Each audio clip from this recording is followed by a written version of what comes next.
Di ruang tamu rumah Dimas, mereka berempat sedang mengobrol santai. Lampu pijar menerangi ruangan, serta kipas angin yang berputar perlahan. Ada, bosan kok. Ada punya pembahasan yang seru kah untuk dibahas?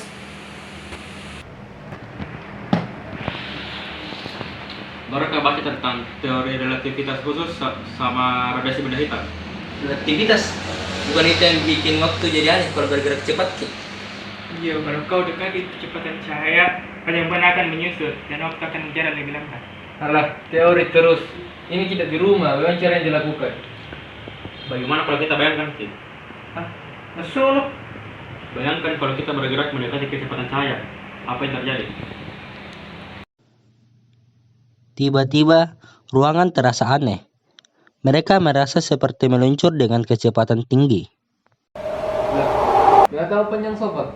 Ini pasti ilusi optik Kalau taksi panjang, kalau kita bergerak cepat, benar-benar yang kita lalui saat kita bergerak akan semakin pendek.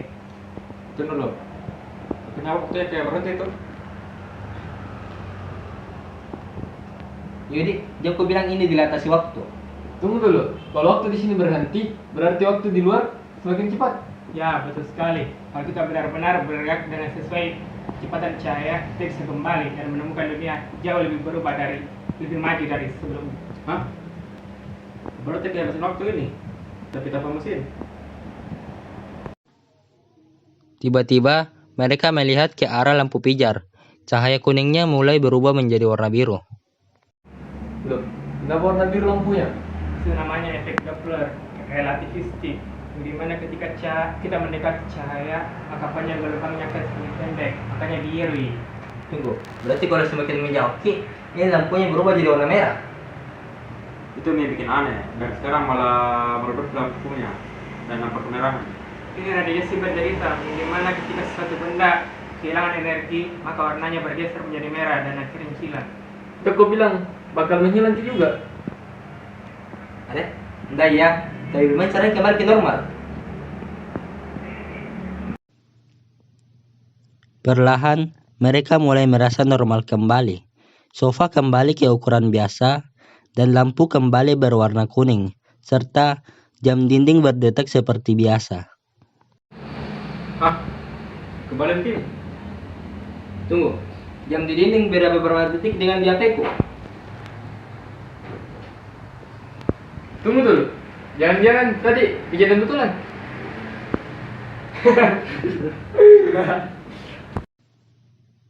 Mereka semua terdiam, saling memandang, lalu tiba-tiba tertawa untuk mengusir rasa takut.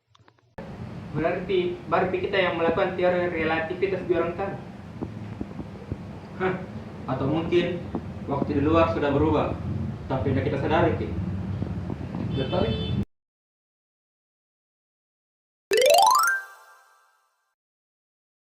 Baik, perkenalkan nama saya Andika Matwahid.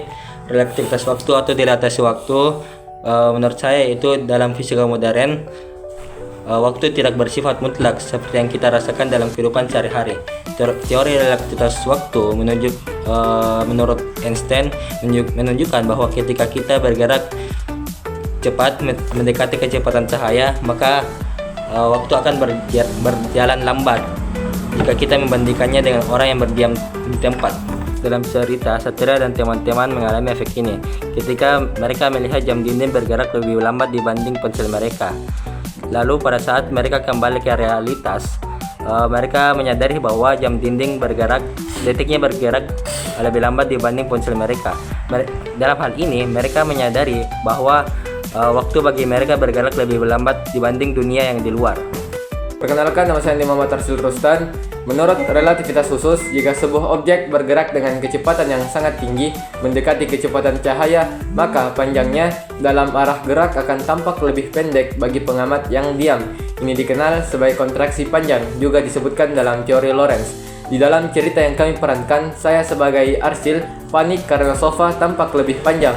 Padahal itu adalah efek dari gerakan kami yang sangat cepat. Jika ada seseorang yang melihat kami dari luar, tubuh kami juga akan tampak lebih pendek dalam arah geraknya. Fenomena ini menunjukkan bahwa ruang dan waktu bukanlah sesuatu yang tetap, melainkan bisa berubah tergantung kecepatan gerak seseorang.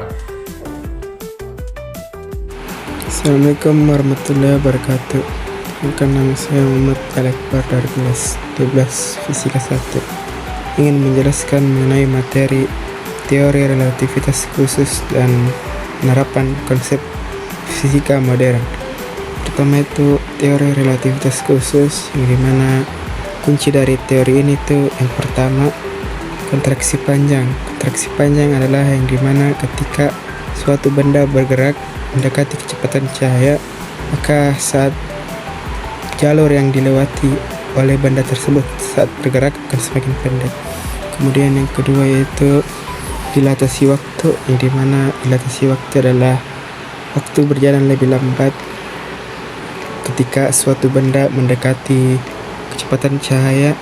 Oke, selanjutnya itu penerapan konsep fisika modern seperti laser, di mana laser yang digunakan dalam berbagai aplikasi mulai dari pembedahan medis, komunikasi fiber optik, hingga pemutaran CD or DVD.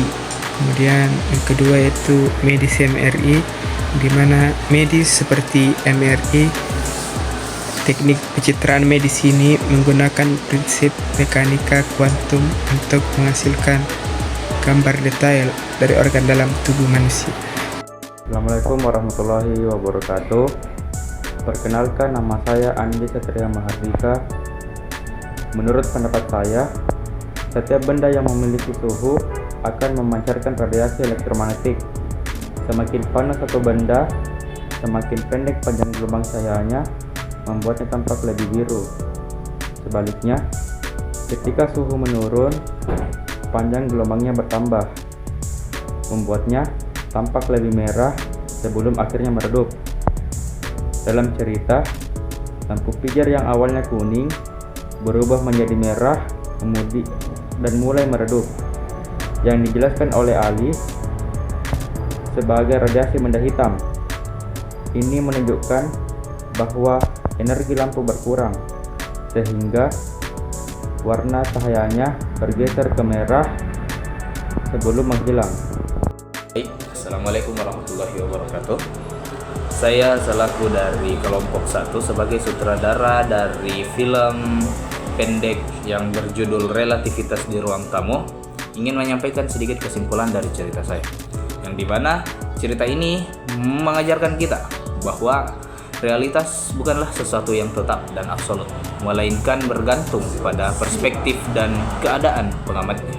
Waktu, ruang, dan cahaya, 3 hal yang kita harus anggap sebagai fondasi keberadaan, ternyata dapat berubah dan beradaptasi sesuai dengan kondisi ya. Baik, kemudian dalam relativitas waktu, kita menyadari bahwa waktu bukanlah aliran tetap yang mengalir bagi semua orang dengan cara yang sama, melainkan sebuah pengalaman subjektif yang dapat melambat atau dipercepat tergantung pada gerak kita.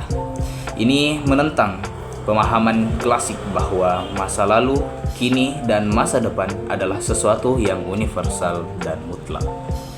Oke, dan dari semua itu, akhirnya radiasi benda hitam membawa kita pada pemahaman bahwa energi dan cahaya yang mendefinisikan eksistensi materi juga tunduk pada hukum-hukum yang tak kasat mata.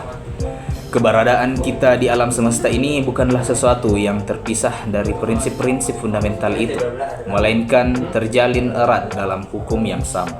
Maka dari itu, sekiranya dari video tersebut kita dapat belajar tentang fisika modern, tentang radiasi benda hitam, tentang relativitas waktu, dan cerita-cerita yang terkandung di dalamnya bukan bahkan lebih dapat kita artikan sebagai hanya makna yang tersurat, melainkan juga makna yang tersirat di dalam film tersebut.